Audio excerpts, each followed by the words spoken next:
So I just got back from an early screening of M3GAN 2.0, M3GAN 2.0, whatever jokes you want to make about that title. Surprisingly, I actually don't mind the original film. It's not a classic by any means, but a PG-13 AI film. Has some comedic laughs. It was dumped in January, no expectations. So if you're somebody who loved that original movie and you want more of the same, you do get some more of that comedic sprinkles thrown in with the M3GAN character. But be warned, I don't think this movie is nearly as horror heavy as the original. That movie is a PG-13 horror movie with comedic elements.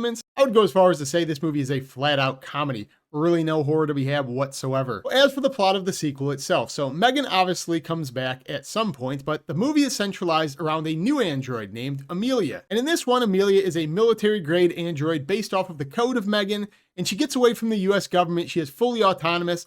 And because of this, the government realizes they're kind of screwed because they have a super assassin AI robot going around killing everybody. So because of this, the only logical thing our characters can do is bring back M3GAN, give her a new body, and have M3GAN, the other crazy sentient AI, hunt her down and protect society. Now, this is a very strange film. This is one of the weirdest movies I'm going to talk about this year because for the most part, I actually really enjoyed my time with this film, but I was constantly battling in my head, this movie is incredibly stupid. It's not lost on me. I'm probably not the perfect target audience for this. I'm a little bit older than people who probably love these films. It's a PG-13 Blumhouse horror comedy. But this movie is ridiculously over the top and thick with humor to the point, as I said, this movie really has no horror left in it. It's just an action comedy. So I think it's a complete curveball from number one. I actually wonder if this would have just been a better standalone movie without the M3GAN name attached to it because it could possibly lead to disappointment. But if you can get past all of that on the surface, I think this is a very entertaining movie. Stupid. Need to repeat that for the 10th time. Very, very stupid, but entertaining. And during my screening of this, oddly enough, I could not overlook the fact that this movie was structured eerily similar to, of all movies,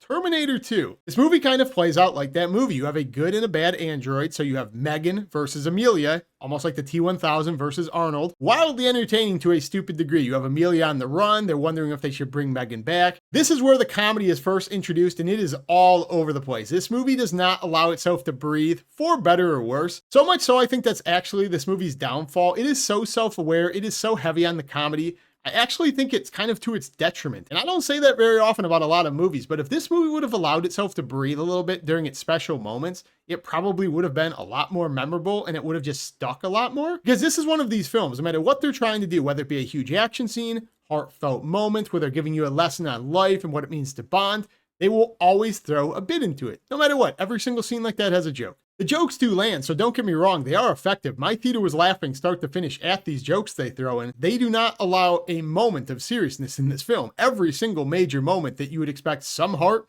joke. So if you're one of the viewers who loves the comedy of this film in particular, or just the type of humor of this franchise, you're probably going to love this movie a lot more than the first one. And because of this, as I was saying, I really don't know who this movie is for. I think everybody can enjoy it. I just don't know who is going to enjoy it. Because it's a PG-13 Blumhouse film, again, heavy on the comedy, but it is crazy deep with talks about ethics of AI and regulation and what it's doing to society and the pros and cons of that and what it means to be autonomous. There's a lot of stuff I think is going to go wildly over the head of teenagers, what they mean, the repercussions, but at the same time, it has toilet humor. It has like 12-year-old, 13-year-old girl humor. So it doesn't really mix. Again, it didn't bother me. I was entertained, but the tonal overlap that just did not work was very apparent to me. And finishing what I was saying about the structure of this film, getting back to Terminator, the first act, as I said, introduction of the cyborgs, they're fighting, pretty entertaining. Middle part of this movie, dragged down by exposition. Way too much talk about AIs and repercussions and things, to be honest, what you're probably coming to this movie, that's not why you're here. You want horror, you want comedy.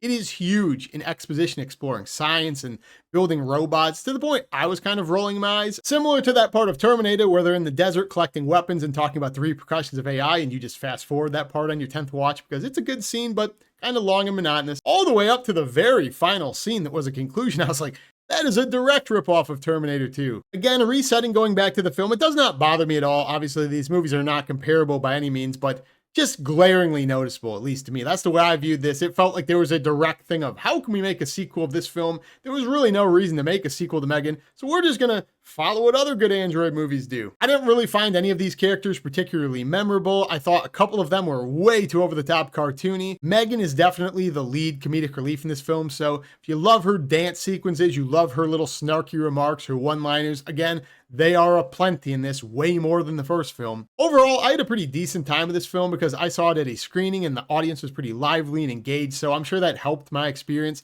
I'm going to do something I don't normally do. I'm going to give this movie kind of a niche rating. If you love this franchise, you love the first film, and you are looking for more, I say go check this movie out. It's worth the risk reward. You'll probably have a good time. If you're somebody like me who just thinks these movies are okay, kind of throwaway PG-13 film, probably wait to streaming. So if you guys have gotten around to seeing this like me, or if you check it out when it comes out on Thursday, come back, comment down below, let me know what you think. Do you like this film? Did you like the original? Are they just throwaway Blumhouse movies? As always, comment, like, subscribe down below. Really helps the algorithm of the channel. We have a good community going. I will see you in the next review. Peace.